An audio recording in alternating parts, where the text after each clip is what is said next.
అప్పుడు పిలాతు యేసును పట్టుకొని ఆయనను కొరడాలతో కొట్టించెను.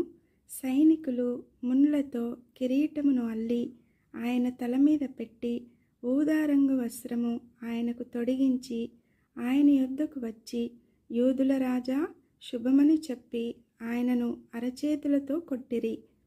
పిలాతు మరలా వెలుపలికి వచ్చి, ఇదిగో, ఈయన యందు ఏ దోషమును నాకు కనబడలేదని మీకు తెలియనట్లు ఈయనను మీ యొద్దకు వెలుపలికి తీసుకొని వచ్చుచున్నానని వారితో అనెను. ఆ ముండ్ల కిరీటమును ఊదారంగు వస్త్రమును ధరించిన వాడై యేసు వెలుపలికి రాగా, పిలాతు, ఇదిగో ఈ మనుష్యుడు అని వారితో చెప్పెను. ప్రధాన యాజకులను బండ్రోతులను ఆయనను చూచి, సిలువ వేయుము, సిలువ వేయుము అని కేకలు వేయగా, పిలాతు, ఆయన యందు ఏ దోషమునూ నాకు కనబడలేదు కనుక మీరే ఆయనను తీసుకుని పోయి సిలువ వేయుడని వారితో చెప్పెను. అందుకు యూదులు, మాకొక నియమము కలదు, తాను దేవుని కుమారుడనని ఇతడు చెప్పుకొనెను గనుక ఆ నియమము చొప్పున ఇతడు చావవలెనని అతనితో చెప్పిరి. పిలాతు ఆ మాట విని మరి ఎక్కువగా భయపడి తిరిగి అధికార మందిరములో ప్రవేశించి, నీవెక్కడ నుండి వచ్చితివని యేసును అడిగెను. అయితే యేసు అతనికి ఏ ఉత్తరము ఇయ్యలేదు గనుక పిలాతు, నాతో మాటలాడవా? నిన్ను విడుదల చేయుటకు నాకు అధికారము కలదనియు నిన్ను సిలువ వేయుటకు నాకు అధికారము కలదనియు నీవెరుగవా అని ఆయనతో అనెను. అందుకు యేసు, పైనుండి నీకు ఇయ్యబడి ఉంటేనే తప్ప నా మీద నీకు ఏ అధికారమును ఉండదు. అందుచేత నన్ను నీకు అప్పగించిన వానికి ఎక్కువ పాపము కలదనెను. ఈ మాటను బట్టి పిలాతు ఆయనను విడుదల చేయుటకు యత్నము చేసెను గాని యూదులు, నీవు ఇతని విడుదల చేసితివా? కైసరునకు స్నేహితుడవు కావు. తాను రాజునని చెప్పుకొను ప్రతివాడును కైసరునకు విరోధముగా మాటలాడుచున్నవాడే అని కేకలు వేసిరి. పిలాతు ఈ మాటలు విని యేసును బయటికి తీసుకుని వచ్చి రాళ్ళు పరచిన స్థలమందు న్యాయపీఠము మీద కూర్చుండెను. హెబ్రీ భాషలో ఆ స్థలమునకు గబ్బాతా అని పేరు. ఆ దినము పస్కాను సిద్ధపరచు దినము. అప్పుడు ఉదయము 6 గంటలు కావచ్చెను. అతడు, ఇదిగో మీ రాజు అని యూదులతో చెప్పగా, అందుకు వారు, ఇతనిని సంహరించుము, సంహరించుము, సిలువ వేయుము అని కేకలు వేసిరి. పిలాతు, మీ రాజును సిలువ వేయుదునా అని వారిని అడుగగా, ప్రధాన యాజకులు, కైసరు తప్ప మాకు వేరొక రాజు లేడనిరి. అప్పుడు సిలువ వేయబడుటకై అతడాయనను వారికి అప్పగించెను. వారు యేసును తీసుకొని పోయిరి. ఆయన తన సిలువ మోసుకొని కపాల స్థలమను చోటికి వెళ్ళెను. హెబ్రీ భాషలో దానికి గొల్గోతా అని పేరు. అక్కడ ఈ వైపున ఒకనిని ఆ వైపున ఒకనిని మధ్యను యేసును ఉంచి ఆయనతో కూడా ఇద్దరిని సిలువ వేసిరి. మరియు పిలాతు యూదుల రాజైన నజరేయుడగు యేసు అను పై విలాసము వ్రాయించి సిలువ మీద పెట్టించెను. యేసు సిలువ వేయబడిన స్థలము పట్టణమునకు సమీపమై ఉండెను. అది హెబ్రీ, గ్రీకు, రోమా భాషలలో వ్రాయబడిను గనుక యూదులలో అనేకులు దానిని చదివిరి. నేను యూదుల రాజునని వాడు చెప్పినట్టు వ్రాయుము గాని యూదుల రాజు అని వ్రాయవద్దని యూదుల ప్రధాన యాజకులు పిలాతుతో చెప్పగా, పిలాతు, నేను వ్రాసినదేమో వ్రాసితిననెను.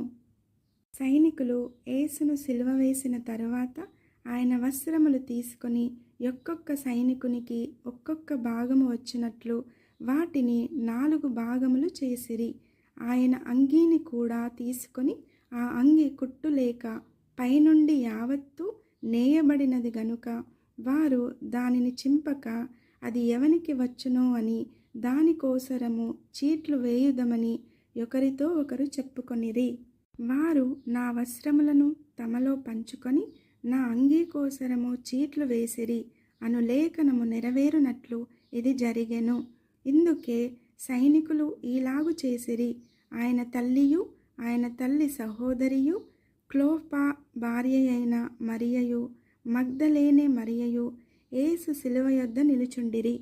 యేసు తన తల్లియు తాను ప్రేమించిన శిష్యుడును దగ్గర నిలుచుండుట చూచి, అమ్మా, ఇదిగో నీ కుమారుడు అని తన తల్లితో చెప్పెను.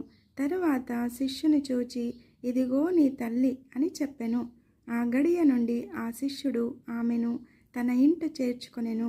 అటు తరువాత సమస్తమును అప్పటికి సమాప్తమైనదని యేసు ఎరిగి, లేఖనము నెరవేరునట్లు నేను దప్పిగొనుచున్నానెను.